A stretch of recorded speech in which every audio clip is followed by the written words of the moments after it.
Hello, everybody. Welcome to today's webinar. So delighted today to have myself, Etna Von Witz, Emma Fenton, and Tatum Jewell on the call. So just to give you a quick background, I'm working with FRS since 2017. I have 6 years experience in recruitment.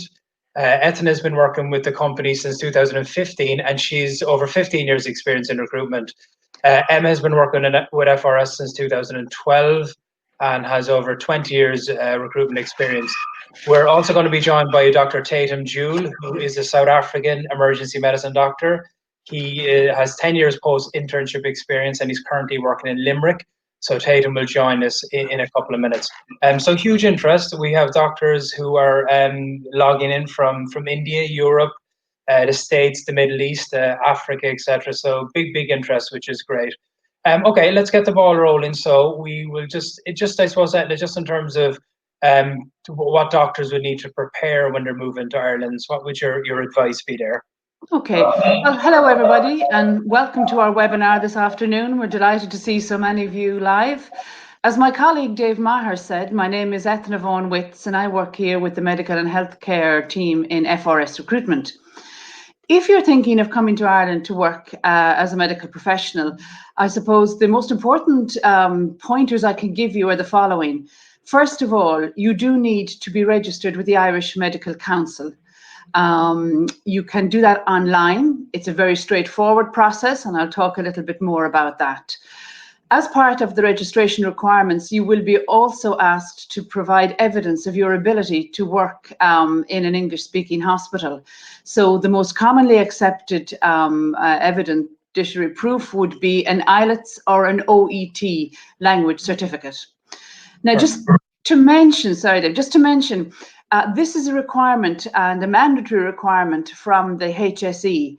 You may actually get your Irish Medical Council registration if you have a postgraduate qualification, but the Health Service Executive, or HSE, the government body that runs our hospital, has issued a directive that all doctors coming to work in Ireland must provide a valid IELTS or OET certificate.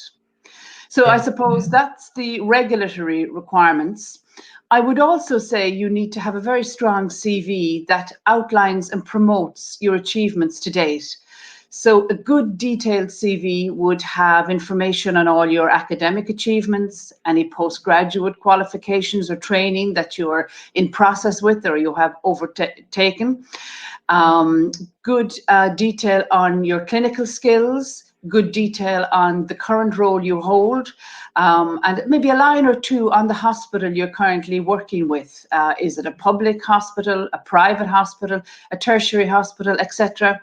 Your CV really is the tool that will sell you into the Irish healthcare market and result really in you being invited to attend an interview with our hospitals. We also suggest, in support of your CV, that you provide some good letters of reference or recommendation from consultants that you're working with or have worked with in the past. Right, I mean, yeah. Sorry, so yeah. that I would suggest these are the steps you can take in advance if you come in here. I would also point out practically, it's important to have a good nest egg and some cash in hand when you arrive. Moving to any country has costs associated with that. Initial costs that are not ongoing costs. So, for example, if you're renting accommodation in the first instance, you'll have to provide a deposit for that. It can be a month or two's rent in advance. There would be also things like if you're looking to buy a car, if you're familiarizing yourself with the environment in which you're now going to work, if you're coming from overseas, you will need to register for a residence permit. These are all one-off costs that will happen in your first month or so of starting work here in Ireland. Brilliant. Okay. Can I just pick up on a couple of things we mentioned? The IELTS and the OET, the language competency. I know that causes a little bit of confusion. Often doctors get their IMC registration and they may not have to do the IELTS or the OET, but then when they go to apply for a job, the requirement for the hospitals may be slightly different. So that can be a thing. So we've one excellent question here from a Dr. Kishore Kumar that's after coming in. I suppose his question really is just with the COVID situation and the OET that was, may have been planned to go ahead between now and July, often are getting delayed or postponed. what would be the situation there if somebody doesn't have the IMC and they can't actually sit the exam? Can they still get their medical registration through the Medical Council? No, as I said, you can get Irish Medical Council registration if you have a postgraduate qualification. But if you have your MBBS and you're applying for the first time to the Irish Medical Council, they will look for the language competency certificate, either the IELTS or the OET. Without a doubt, the current world situation has, I suppose, complicated things a little bit. We have a lot of doctors who have had tests booked and the tests have been cancelled due to COVID-19. My advice would be, as soon as the language centre and test centres open, sit your exam, get your certificate, apply for your Irish Medical Council registration. If that's not in time for the July rotation, you can look toward the January rotation. We have 2 main intake dates in our Irish hospitals, but it is a mandatory requirement. And again, even with a postgraduate qualification that allows you to access your IMC registration, when it comes to interview, the hospitals will request that you have the language certificate. Right. I mean, that's good advice anyway. Yeah, because there's no major panic. Look, if somebody's looking to move over in July, if you get a post in July, all well and good. But as you said, there are 2 rotations and there's a chance to get a job in January as well, albeit that the January one is a little bit less busy, let's say. Another point you mentioned, Etna, was the detailed CV. I know a huge amount of CVs would come in and they'd be, by very, very experienced doctors, but the CV itself may not get their whole experience across on paper, So I suppose, how important is it to get that CV nice and full and good bit of detail on the CV? Well, it's vital, really, because until the consultants in the Irish hospitals actually speak to you at interview and ask you questions, they will look at the CV as part of the selection process. And it's a competitive market. There are lots of doctors want to work in Ireland. So I would say time and attention spent on a CV is vital. Clinical skills, good information on the procedures that you're currently involved with, and at any point in the process. Here at FRS Recruitment, we will help you and provide you with perhaps even sample CVs so that you would know the format that's acceptable here in Ireland. We tend to partner with our doctors to make sure they have the best opportunity to find a job here.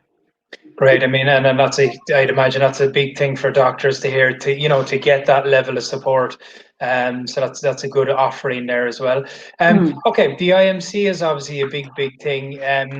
Different types of registration. Etna, do you want to maybe talk to us a bit about the various types of registration? Sure. So IMC registration can all be done online. It is straightforward. There are 2 main sectors when doctors apply. There's general registration and there's specialist registration.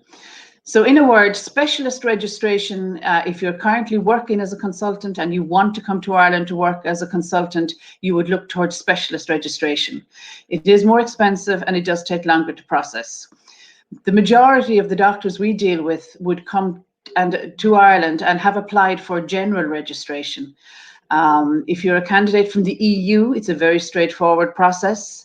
If you have come from other parts of the world, it's still straightforward, but you have to use the services of EPIC. That's the electronic portfolio of international credentials. Again, an online service that will verify your credentials, put them in a folder in the format the IMC want. Then if your internship is not recognised by the Irish Medical Council, and I'll talk a little bit about that, you can still apply for Irish Medical Council registration, but you will have to take the PRES route. That's the pre-registration exam system. Okay, and I'd imagine that adds a bit of time onto it. And if somebody has to go down the route of the PRES, that would obviously add a bit of time onto the registration, yeah? Absolutely, and that's all it does. It just lengthens the whole process. There are ways to get your registration. It's all very straightforward. The Irish Medical Council, which is medicalcouncil.ie, have a comprehensive website that will answer any particular questions a doctor may have. And again, we're on hand to help as well. Right, perfect. Another question that's our colleague Emma, who will be in the call later on, she's after flagging this comment. It's from a Dr. Kumar. It's Shashwini. I hope I'm pronouncing the name correctly.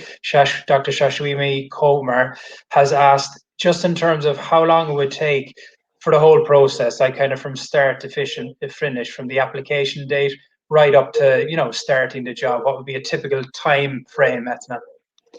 Well, I suppose it depends. If you say from a doctor applying for their Irish Medical Council registration and looking at achieving their language qualification, the two main recruitment dates are July and January.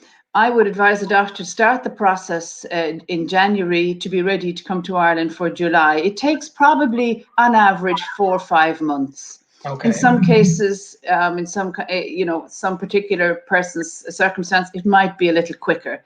But on average, I would say 4 months, 4 or 5 months. Okay. And then let's say then it takes 4 months for the doctor to apply for registration. They have registration and they submit their CV to FRS. What would be, what could they expect in terms of time frame from date of submission, say, to actually starting the job? Well, it depends at what point in the calendar they submit. But if I were to receive a CV of a doctor who's registered and ready to come to Ireland in March, April, I would anticipate, and I'll use the word under normal circumstances, the interviews for the July rotation would start to happen in May, June. Doctor interviews, the turnaround time from interview to feedback from interview tends to be quite quick. If you interviewed at the beginning of the week, by the middle of that week, you should know whether you've been successful or not. And then once you've been offered a post that you accept, we have the work permit and visa, if applicable, processing time. I really think that if you were to get a job offer at the end of May, end May, you would be on time to start with the July rotation. Okay, perfect, fine. And you kind of touched on that, and with the current situation, the current COVID situation, has that changed the norm, let's say? Has it affected the rotation? I think it's just slowed things up a little bit. The rotation is going ahead. We are recruiting for our hospitals. There are vacancies, just a little bit slower than perhaps this time last year. Yeah, it seems to be just a little bit, maybe a bit more uncertainty out there. I think it's still going to happen. It may not be as like the normal July rotation, or it might be a little bit delayed, but so different things. But as you said earlier, I mean, look, if the person doesn't get the job in July, no major panic. We still have January rotation, so you could aim for that as well.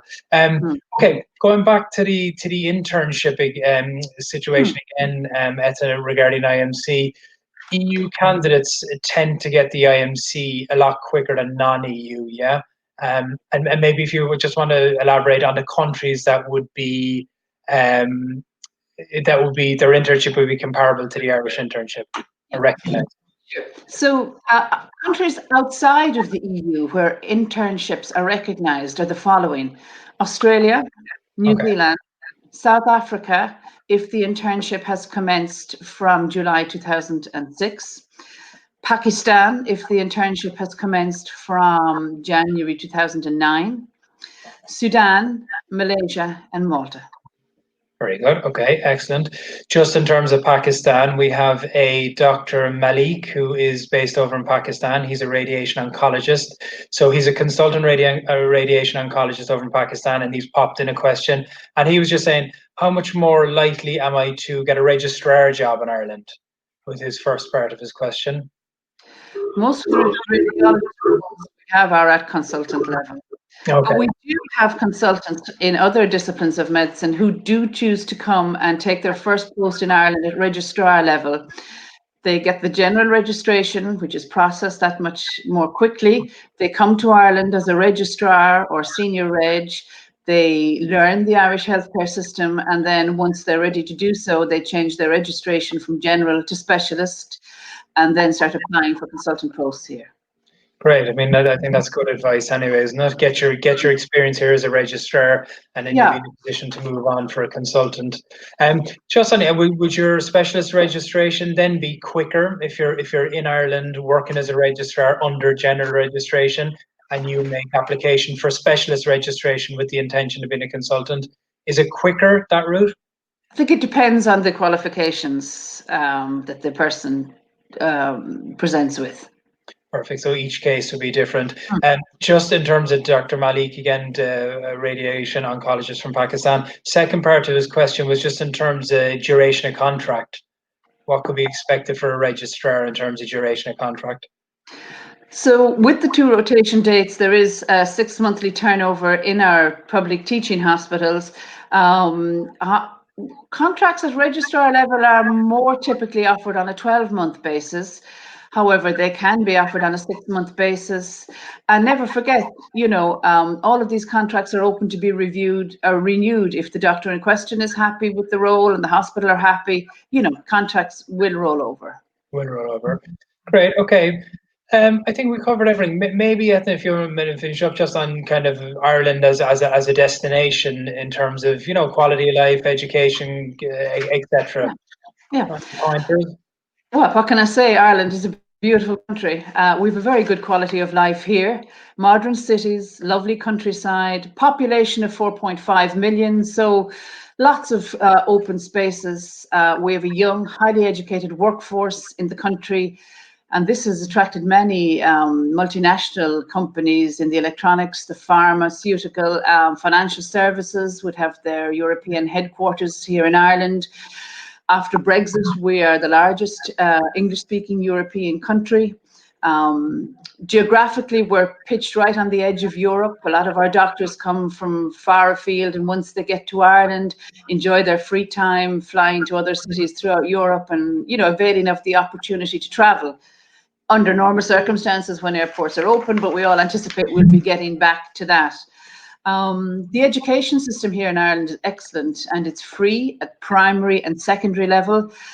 Teaching is a highly respected profession in Ireland, and there's a high standard of education here. And that crops up quite a lot, I think. Yeah, absolutely. Oh, yeah, it's free. Their long-term plan is to move to Ireland, to the UK, or to Europe, and they really want to know the education system for their kids. And it's it's very, very positive in the main. And as you said, the big plus is that it's inexpensive. There's most education, the vast majority is free, which is absolutely good. Absolutely. We have public and private schools here in Ireland, but the majority of the population would attend a free public school at both primary and secondary level. Okay, great. Just scrolling through a couple of the questions that have come in, a few just based on the COVID-19 situation, and I think Etna's kind of covered off that earlier on. People are, asking what the update is, if it's affecting the current state of play, etc. Another one here about the IELTS. I've done my degree in postgrad in dermatology in India. I also scored 7.5 in my IELTS.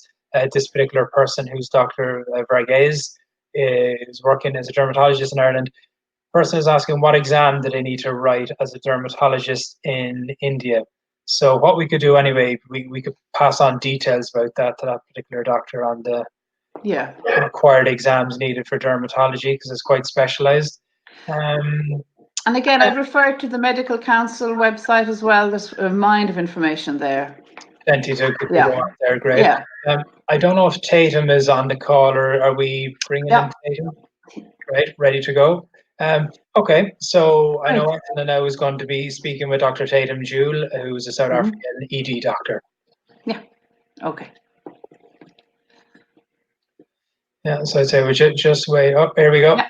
There we go. Hey. There we go. There we are. Thank you. Hey, Tatum. Hi. Thanks indeed. How are you? I'm good, thank you, and thank you so much for making the time to join us today on our webinar. For all those people looking in, I would just like to tell you a little bit about Dr. Tatum Jewell. He's a South African who came to Ireland, must be over a year ago now. Time has flown. Yeah, wow. And an absolute pleasure to deal with, and secured a post as an ED registrar with University Hospital Limerick, which is a large university teaching hospital in the Midwest of Ireland. So I know you're at work, and I appreciate you taking the time from your busy day. I have a couple of quick questions that I'd like to ask you about your experience. You're best placed, you've lived through it. So can you tell us a little bit about your experience working in an Irish hospital with Irish consultants? Yeah, so working in Ireland has just been absolutely amazing. I came across having no idea what it's like working abroad, working in a different hospital, working in a different country, different culture. And I walked in here and I was just totally overwhelmed. It was just unreal, the friendliness, the helpfulness. I thought I'd come in and off the bat, just give it everything, work hard. And I was just, the brakes were just put on from everyone and said, just relax, calm down, settle in, find your feet. And that was just already quite nice way just to settle in. You don't feel over your head at all. The hospital is clean. It's well staffed, well stocked. Such professional staff. The consultants really, they offer help. They don't see you as someone beneath them. They see you as a team.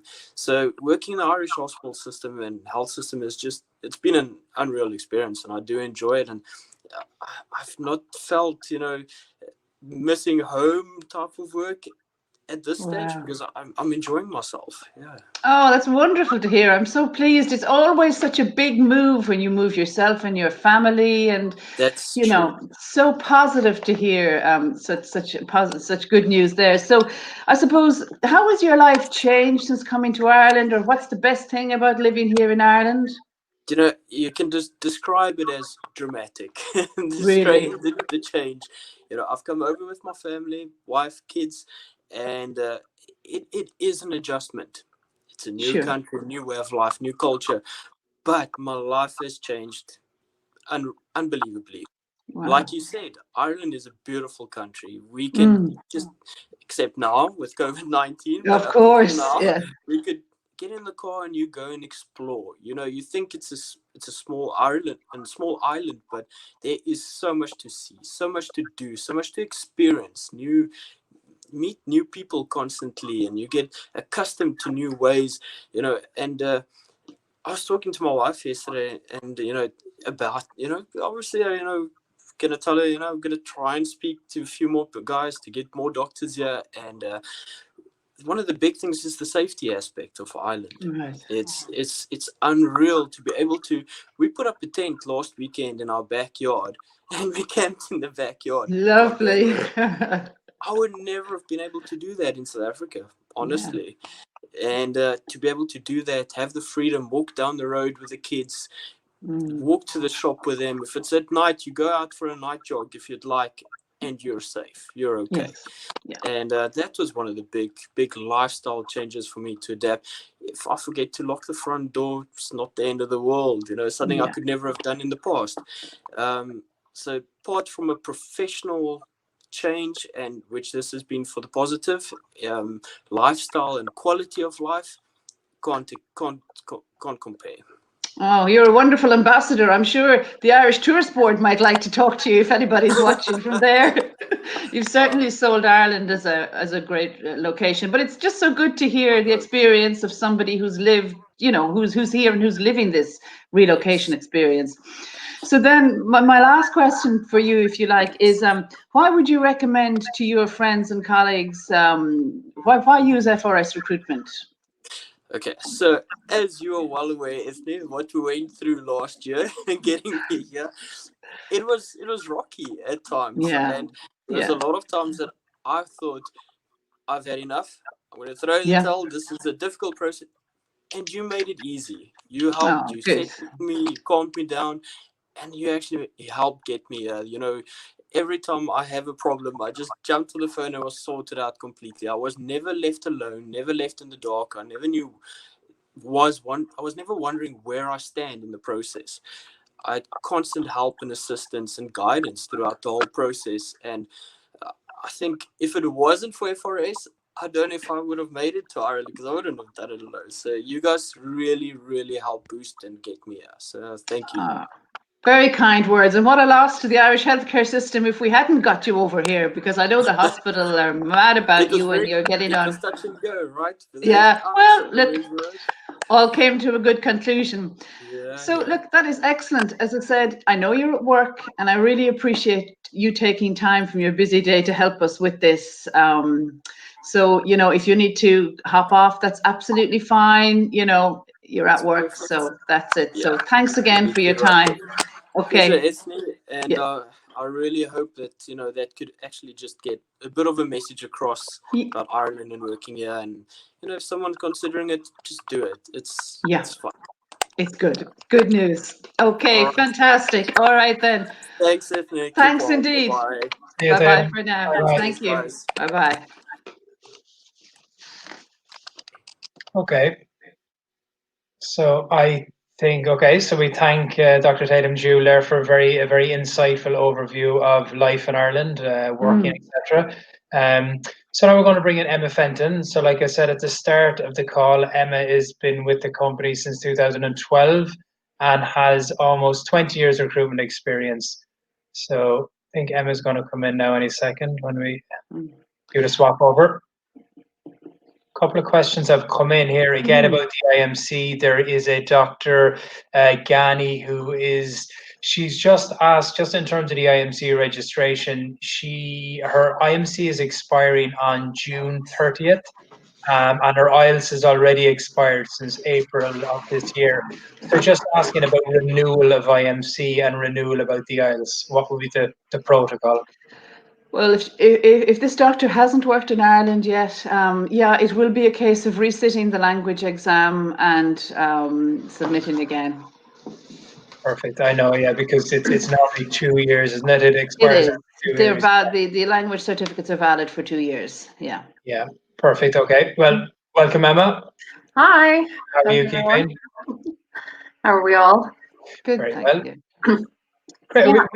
We kind of touched on earlier, Emma, the attractions of Ireland. Obviously, Etna went into good detail there, and Tatum did as well. And anything else you'd like to add, just in terms of the overall attraction to Ireland as a destination?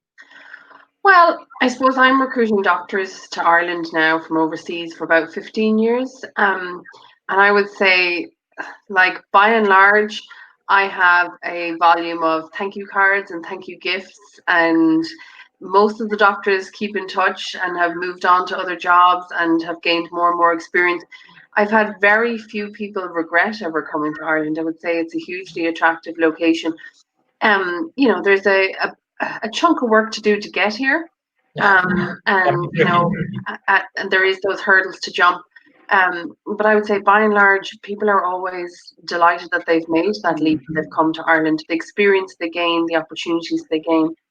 I think as well as that, Ireland is considered worldwide to have one of the best healthcare systems.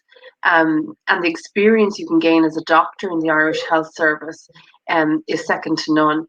Doctors from Ireland have gone on to hold prestigious posts in, US major hospitals. I know that one of the highest level doctors posts in the World Health Organization is held by an Irish doctor. Certainly, so certainly gaining experience and education as a doctor in Ireland will take your career to new heights. And I think that's why so many people pursue experience in Ireland, whether it's just for a year or it's a permanent relocation.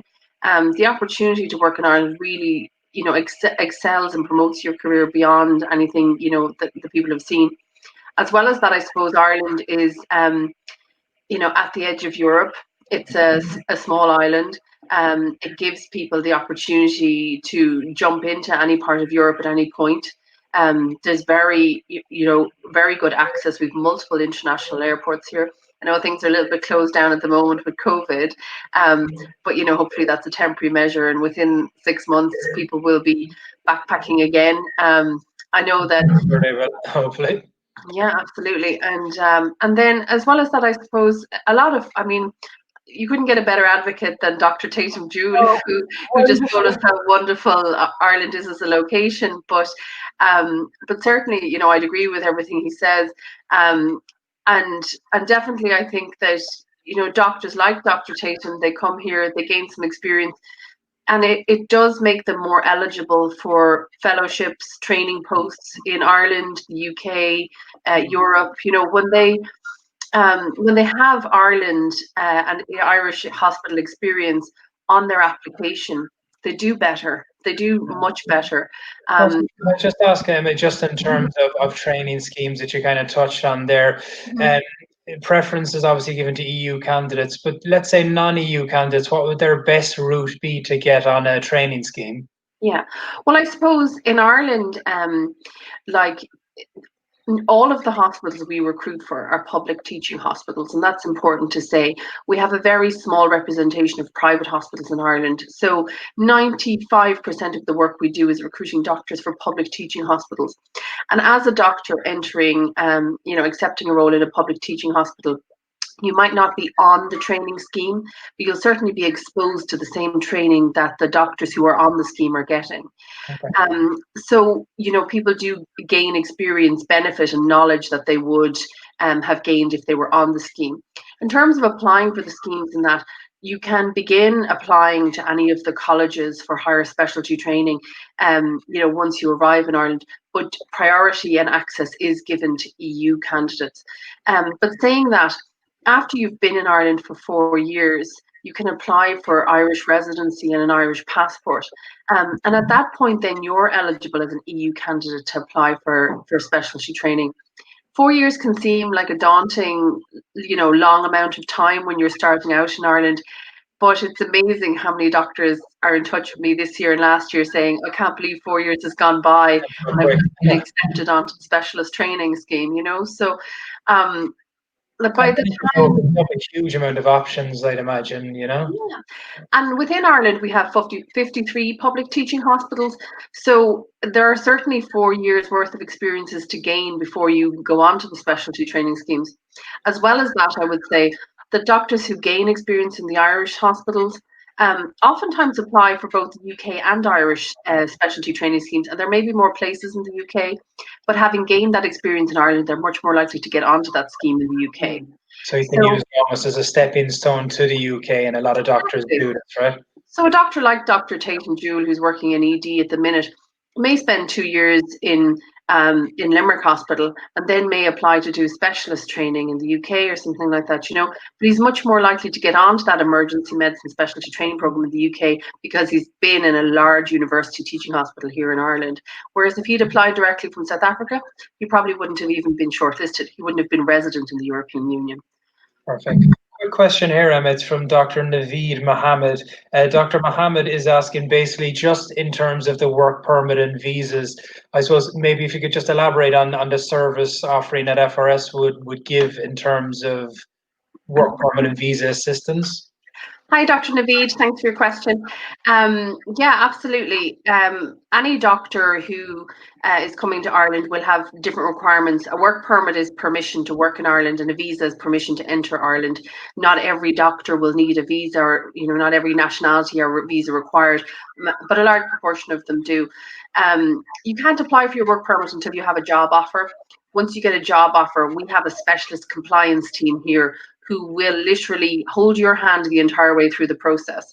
They will gather every single item that they need from you for submitting for a work permit. They'll submit the application. If your job is due to start soon, we'll expedite that application for you to get it turned around as quickly as possible. And also simultaneously begin the visa process in terms of gathering the documents to submit to apply for a visa. Work permit and visa processing is determined by the country you're applying in. So it's the Irish embassy in the country you're applying in. Some of them are faster than others, but we will do our best to make sure that your application is processed in time for your start date. The hospitals here are so used to that process and are so familiar with it that they would always be accommodating. If they offer you a job, they know how long it's going to take you to start the job. We know what needs to be done to get you here. So, I would say with all of the process for working as a doctor in Ireland, your biggest requirement is your own speed in terms of gathering documents. The delay is rarely from our side or from the organisational side. It's your own in terms of getting things from your university or getting, your photo back in time or getting a police clearance from your own country. So really, the process is quite expedient, and after 15 years, I think we have it down to a fine art. But and it's great. I might imagine any doctor listening in, it's a great support offering because there is a lot of paperwork. Let's be honest about it, but to have that support would be very reassuring. So that's great. Another quick question here is after coming in, Emma, just in terms of UK and Irish experience, right? So this particular doctor is Dr. Tavia. Again, I hope I'm pronouncing the name correctly. Dr. Tavia has done their IMC registration, so fully registered. But the feedback this particular doctor is getting is that they don't, they don't have UK or Irish experience. So is priority given to doctors with UK and Irish experience? I think at the moment with the COVID crisis, there's probably more of an emphasis on it than there has been before. And not out of which country you've experienced from, but more out of a case of how quickly you could be here and start. You're adding in the processing time of the work permit and visa. You're adding on top of that then quarantining requirements, restrictions on travel. So hospitals are nervous that if they hired you now from outside Europe, that they might not have you here on time to start contracts that are imminent. It's 2 months to the beginning of a lot of contracts here in Ireland. UK and Irish experience is always well received. That's because, clinical skills are very similar the world over, but hospital protocol and how things are done, policies and procedures really vary country to country. Ireland closely matches the NHS in the UK in terms of how we do things here. So some of the hospitals who might be smaller or might be massive, but don't have the resources maybe to accommodate upskilling a doctor in the Irish system, might make it a mandatory requirement for some of their roles to have Irish or UK experience. What you'll find is that if you're coming from overseas and maybe you're a specialist or consultant in your own country, that you might have to drop a level or two in order to get that first experience before you move back up again. So, for example, I had a consultant pediatrician come to Ireland expecting a consultant pediatrician role. And, she interviewed heavily for positions and ended up dropping from consultant down to SHO level, which is nearly entry level pediatrics post. 2 years after starting, 2 years after starting at that level, she pursued fellowship training in the UK, and she called me to thank me that it was the best decision she ever made. She had dropped, 2 levels in her career, but the experience she gained, the training opportunities she got, were fantastic, and she was glad she did it. So yeah, sometimes if they're pushing for UK or Irish experience, they really need it. But you should still apply, but maybe consider a more junior role in your sector. It would be what I would advise. Great. Okay. Excellent. Emma, thanks for that. Just finishing on that, Dr. Tafi has just mentioned an observership. So, Dr. Tafi is just asking, would an observership, say in Dublin, be beneficial to gain that experience? The rules around observerships changed significantly, I think about a year or two ago. You have to have permission to work in Ireland to take up an observership. So if you're here on a spousal, like if you have a husband or wife who's working here and you have permission to be in Ireland and to work in Ireland, then an observership is always a great idea. It gives you that opportunity to work in an Irish hospital. But if you're applying to hospitals for an observership and you're outside of the country, it's difficult to secure one because the hospitals can't sponsor your work permit and they can't get you into the country on the basis of an observership. So no, my advice would be to apply for more junior roles, and sometimes to apply for roles that mightn't even be in your sector. Getting yourself to Ireland and employed, no matter what the role, is a better position to be in than to be very far overseas and hoping to get to Ireland. So broaden your scope of jobs you're looking at. Get that opportunity, get the foot in the door to Ireland would be my advice there. Okay, perfect. Great advice. So get your foot in the door then, and even if you're not in the specialty of your preference, let's say you can do 6 months of it or maybe 12 months and then make the move into your own specialty, which is great. Just in terms of specialties, Emma, what type of roles would you typically recruit for? Well, within FRS, I suppose we recruit for all types of hospital doctors, from entry-level senior house officers right up to consultant specialists. We recruit in all sectors, but some probably there's more requirements for than others. So we would recruit anaesthetics, occupational medicine, pathology, obsgyny, pediatrics, general and internal medicine, and all the subspecialties that fall within that, like oncology, hematology, etc. Surgery and orthopedic surgery and all of the subspecialties again that would fall within that, like and spin-off areas such as dermatology, plastics, etc. And then emergency medicine, which would be a large and popular area for recruitment into Ireland. radiology, general practice, and psychiatry. I would say with some areas like public health and radiology, we don't see a huge amount of junior vacancies. And a lot of the recruitment can be done by the health service directly in those areas. So, for example, in radiology, all of the junior level positions are filled by trainees. So there's never any NCHD recruitment done by agency. We do recruit heavily for consultant radiologists. You'd need to have your specialty training done there. So every sector is different. And you know, at FRS, I suppose we have multiple recruiters in a very large team who focus and specialize and have specialist knowledge in particular specialties, which is why I'm saying to people, go to our website, frsrecruitment.com, or send your email or your question or your query or your CV to doctors@frsrecruitment.com, because we have a specialist who'll be able to answer your question in your particular specialty rather than just, you know, vague responses from me or my limited knowledge in my sectors.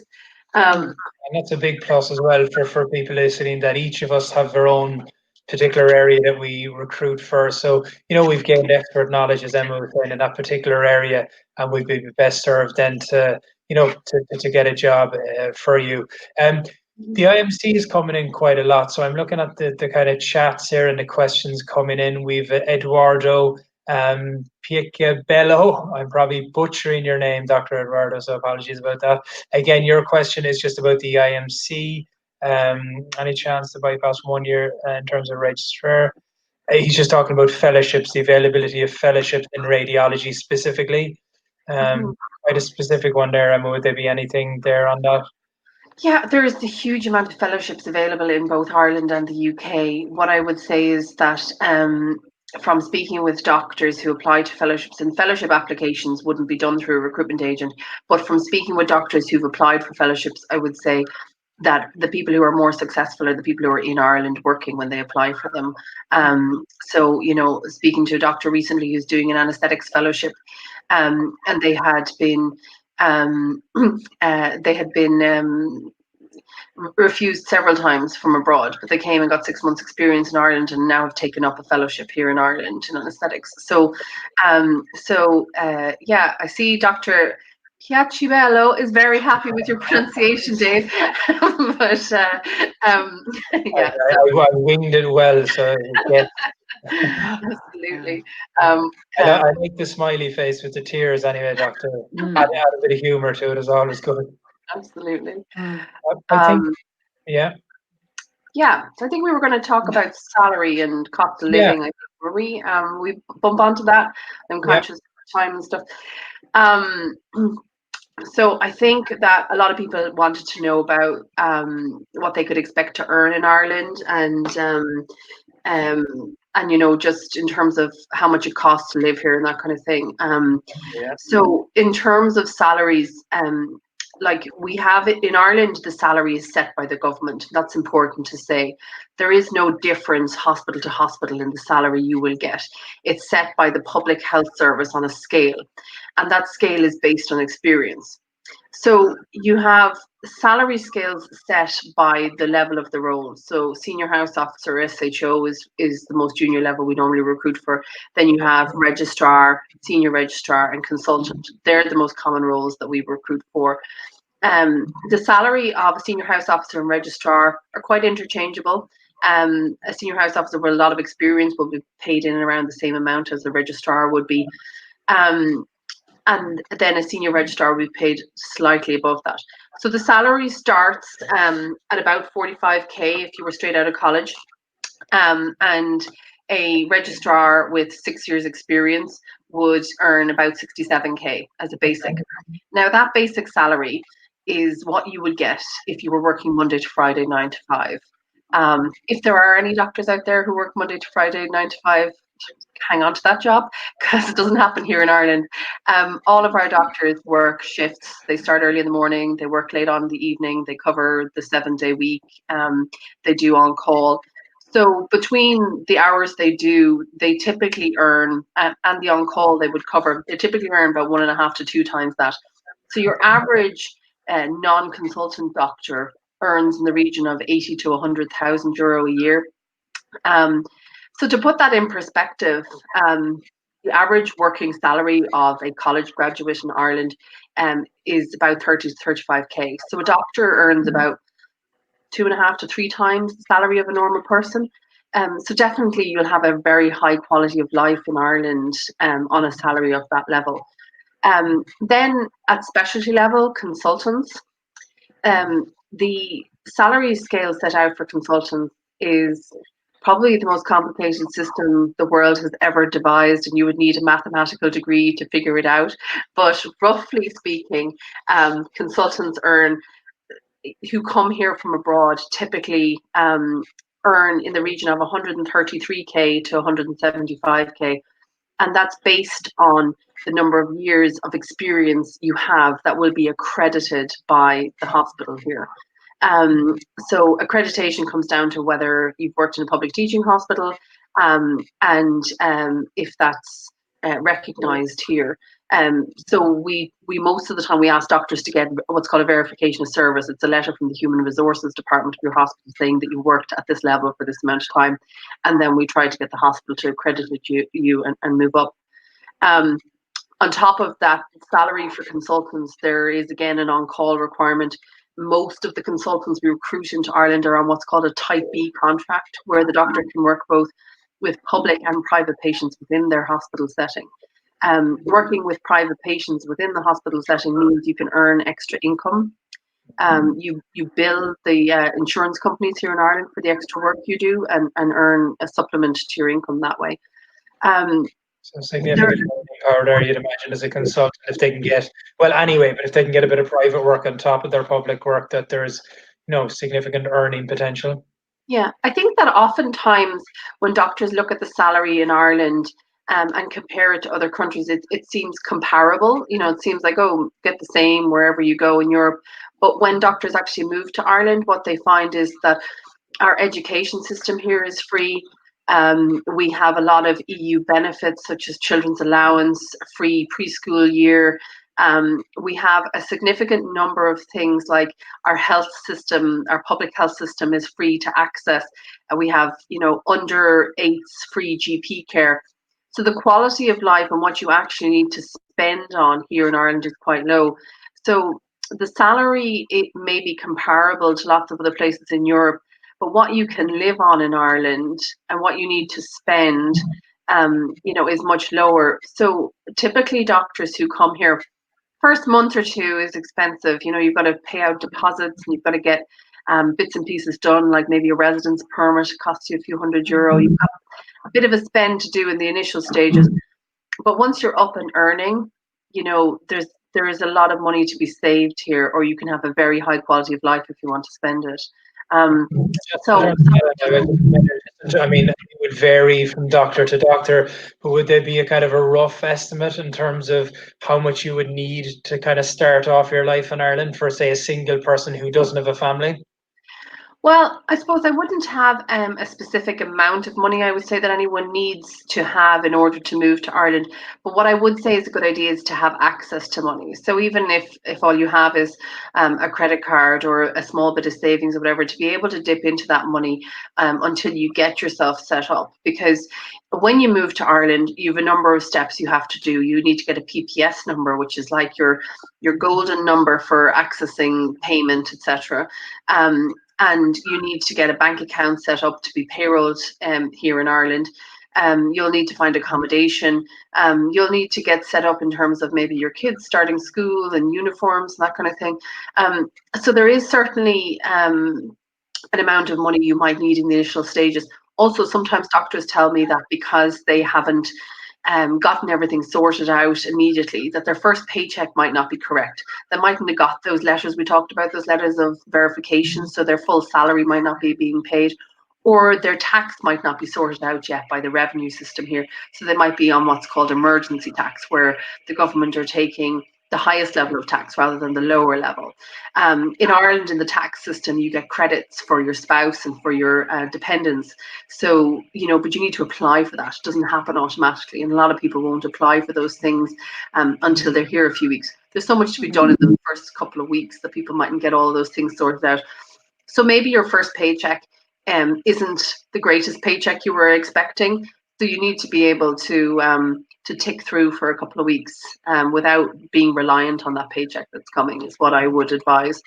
I'd also just coming in there, I might often say to doctors as well to, liaise closely with your medical manpower manager, because they'll know the ins and outs, if there are any, emergency tax that you should be getting, etc. So important to have a contact in the hospital, either in payroll or medical manpower, who you can bounce things off once you're in the system. A couple of questions have come up about the IELTS and the OET, either through with the current COVID situation and delays, as we were talking earlier with Etna, or this particular doctor who's Javier Delgado. Dr. Delgado is asking, he is currently in the system. He's working as as a doctor here. He's Irish experience, and he's IMC obviously as well. Does he need OET or IELTS? Well, once you're in the Irish system and working and have proved your English language when you arrived, then you shouldn't need to do it again. If you break your service, I think for more than 6 months, if you break your service, like return to your original country and try to come back again, you may be required to resit it again. But in my experience, not every hospital would require it. But if you're here and working and continuously working, then you shouldn't need to resit it. It's a one-time thing. It's to prove that you had the English language when you started. Our hope is that when you're working in the hospitals in Ireland, your English improves rather than disintegrates. So there's no requirement to resit. Perfect. A lot of COVID questions coming in, just like what's the state of play, travel restrictions, etc. We should be asking them. They're the doctors. They should be telling us about the COVID. But yeah, no. In the I see there's a couple of questions about life assurance. Yeah, there is part of the public service contract in Ireland. There is a death in service benefit. So I guess it depends on when your contract was signed, etc. But I think nearly all healthcare professionals in Ireland are covered by a death in service benefit. So if you did contract and die from the disease, you would. I think that answers someone's question there. Ahmed Mohammed had asked a question there about that. What I would say is that, look, every hospital in every country around the world is trying to deal with the COVID crisis as best they can. Ireland have been way out in front. Our health professionals are our heroes, and we're definitely working really hard to look after them. The PPE equipment has been sourced and has been brought to Ireland. Every doctor is being protected as best we can in terms of being provided with the necessary equipment to do their job. And certainly every hospital has worked to ramp up staffing levels to make sure that doctors are not getting overtired and not slipping on their own, prevention of contracting the disease. I think that whilst there was a large outbreak of it amongst healthcare professionals in the early stages of the crisis, I think that, that once it was established that there were a lot of healthcare professionals getting sick, it was ramped up and people worked much harder to prevent cross-contamination. Healthcare professionals get priority in terms of testing for COVID. So there shouldn't be anyone, on shift who has COVID. It's the keeping the distance between healthcare professionals and their patients at the moment is where the real risk is at. But having spoken to a lot of the hospitals around the country in the last few weeks, I have to say that I'm impressed with how much work has gone into protecting healthcare professionals, and the doctors themselves seem to be quite happy with the work they're doing and how things are going. Anybody who hasn't been afraid or hasn't wanted to work has been accommodated. Certainly some of the doctors who were pregnant or weren't able to get childcare, whatever, they've been accommodated really well here. So I would say, look, it's a scary disease for everyone, but certainly the doctors here seem to be being looked after really well. That's what I'm hearing as well.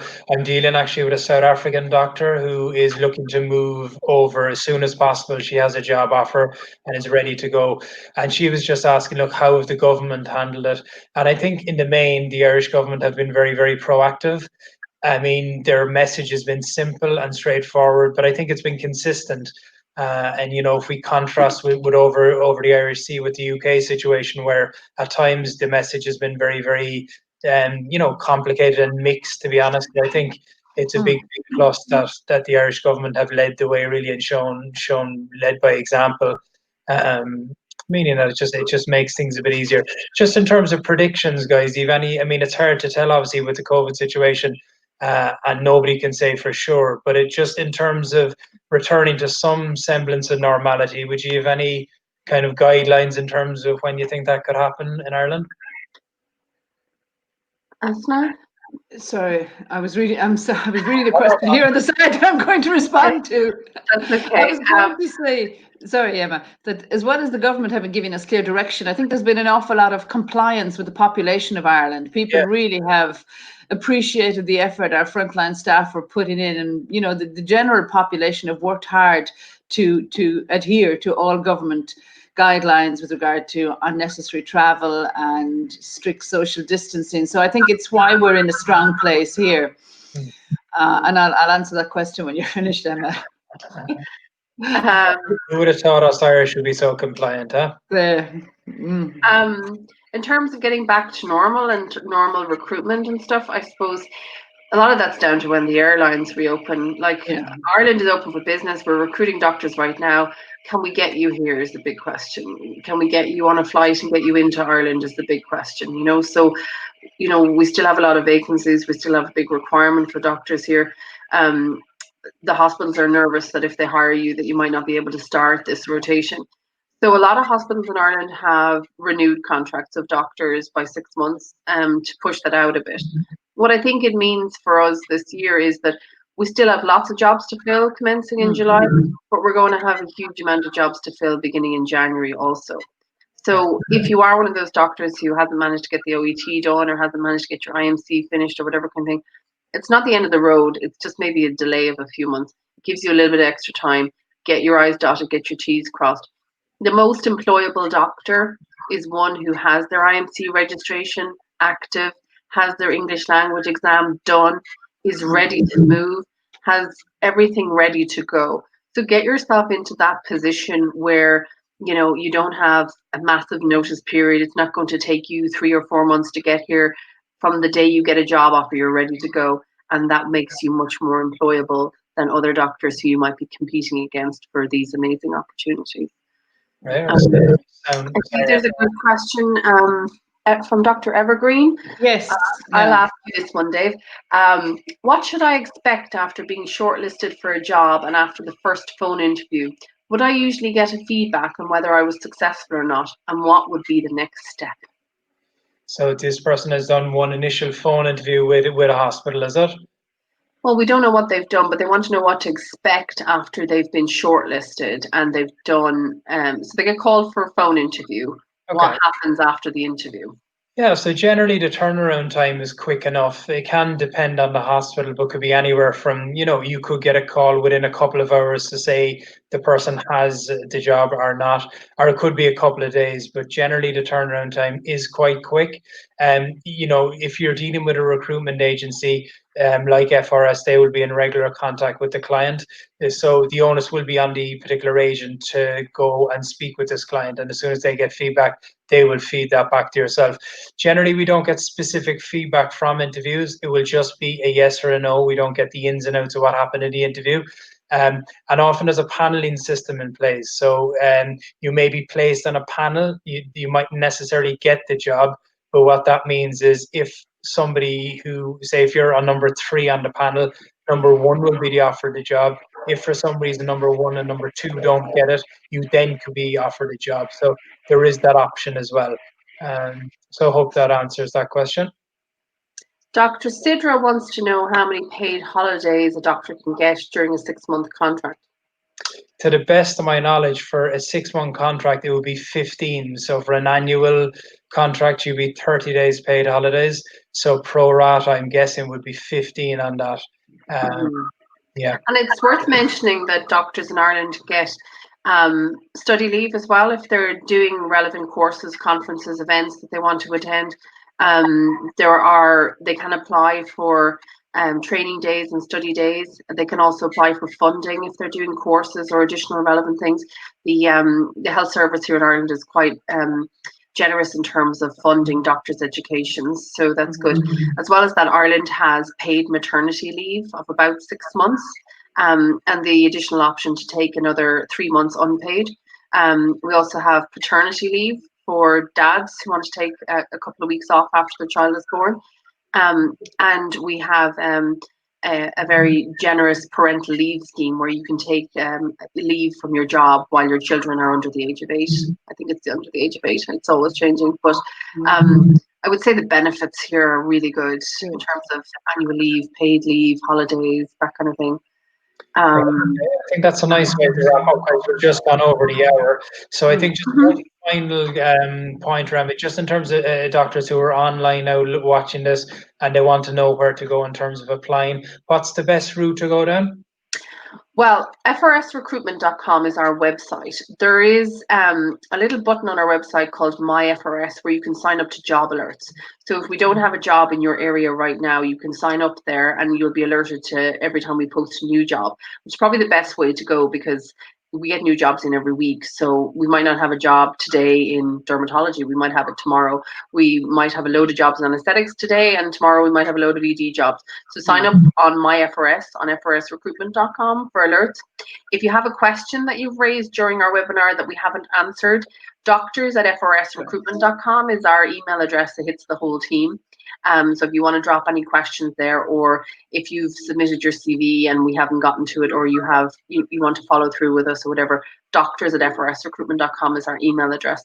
I think our lovely advertising and marketing manager will probably send an email out to everyone who's registered with some more details after this anyway. And the full webinar will be available to view for anyone who's registered, anyone who joined late or missed any of it. You can go back and view it afterwards. It'll be available on this link afterwards. So thanks everyone.